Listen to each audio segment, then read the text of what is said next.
اسی کے نام سے آغاز ہے اس شاہنامے کا، ہمیشہ جس کے در پہ سر جھکا رہتا ہے خامے کا، ہمیشہ جس کے در پہ سر جھکا رہتا ہے خامے کا،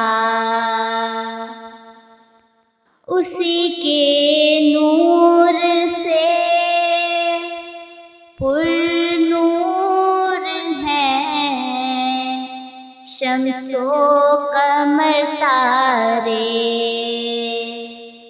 وہی ثابت ہے جس کے گرد پھرتے ہیں یہ سیارے، وہی ثابت ہے جس کے گرد پھرتے ہیں یہ سیارے۔ السلام علیکم۔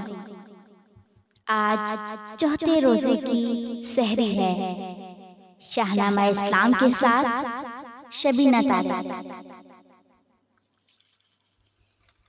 پچھلی ویڈیو میں شاہنامہ اسلام باب اول خلافت انسانی اور کائنات کے اندیشے نوری احمدی تک بیان کیا گیا تھا۔ انشاءاللہ آج حضرت ابراہیم خلیل اللہ کے واقعات شاہنامہ اسلام سے ابو الاسر حفیظ جالندھری نے جس طرح منظوم انداز سے پیش کیا ہے ویسے پیش کرنے کی کوشش کرتے ہیں۔ اللہ تبارک و تعالی اپنی بارگاہ میں قبول فرمائے، آمین یا رب العالمین۔ شاہنامہ اسلام باب اول سے آغاز کرتے ہیں۔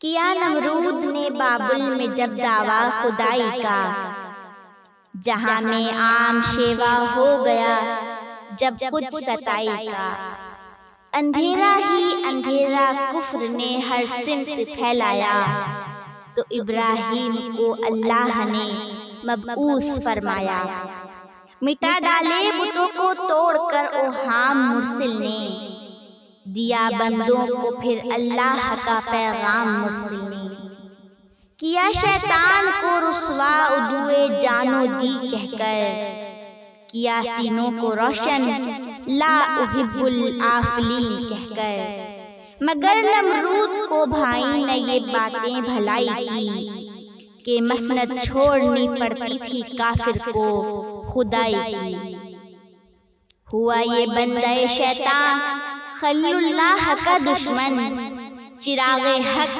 بجھانے کو کیا آتش کدا روشن، خلیل اللہ کو اس نے بھڑکتی نار میں ڈالا، مگر اللہ نے نمرود کا منہ کر دیا کالا، بروئے کار آیا آج پھر وہ نور پیشانی، ہوئی آگ ایک پل میں کوثر و تسنیم کا پانی، ہوئی یہ آتش نمرود تختہ باغ جنت کا، ہوا الہام ابراہیم کو بابل سے ہجرت کا، کہ یہ بھی خدمت تبلیغ کا ایک پاک ہیلا ہے، سفر کہتے ہیں جس کو کامرانی کا وسیلہ ہے، مشیت تھی کہ ابراہیم سے کچھ کام لینا تھے، انہی ہاتھوں سے بھر کر معرفت کے جام دینا تھے، وطن کو چھوڑ کر نکلا خدائے پاک کا پیارا، برادر زادہ تھا ہمراہ یا تھی حضرت سارا،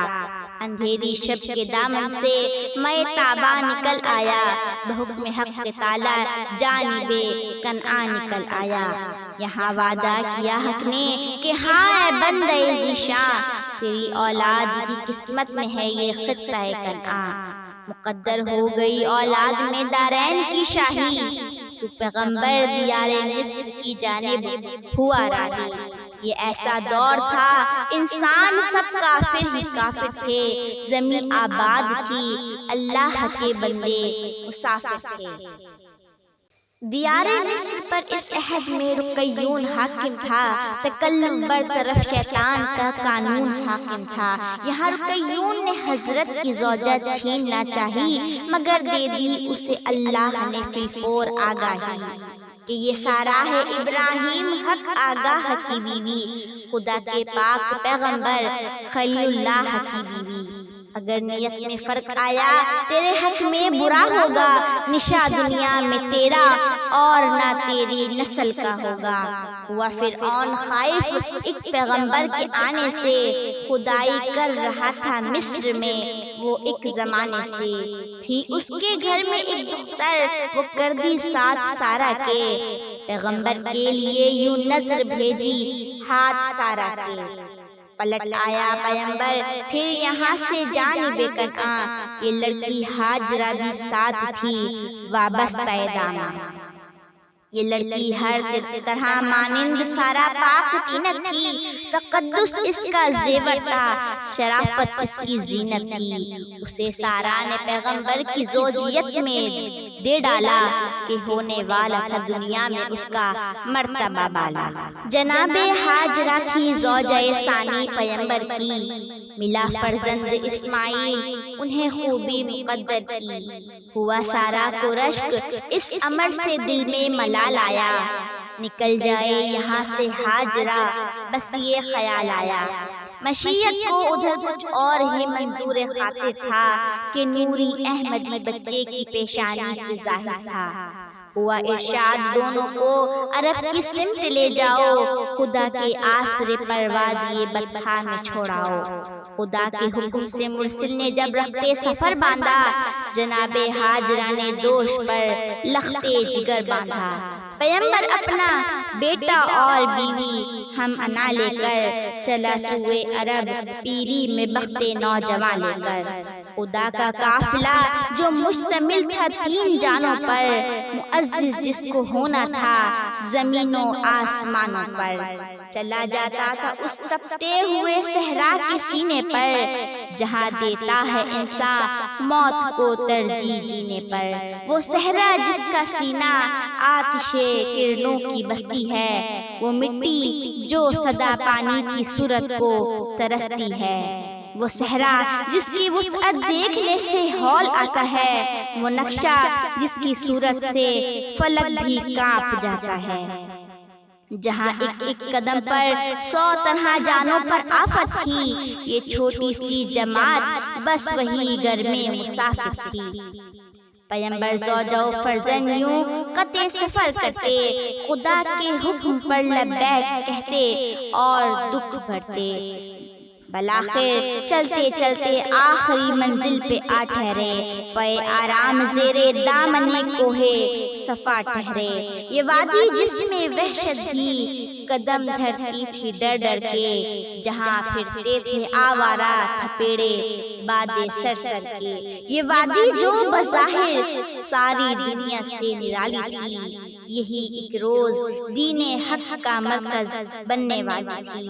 یہ وادی جس میں سبزہ تھا، نہ پانی تھا نہ سایہ تھا، اسے آباد کر دینے کو ابراہیم آیا تھا۔ یہی ننھے سے اسماعیل کو لا کر بسانا تھا، یہیں پر نور سجدوں سے خدا کا گھر بسانا تھا۔ سحر کے وقت ابراہیم نے اٹھ کر دعا مانگی، سکون قلب مانگا، خوئے تسلیم و رضا مانگی کہ اے مالک عمل کو تابع ارشاد کرتا ہوں، میں بیوی اور بچے کو یہاں آباد کرتا ہوں۔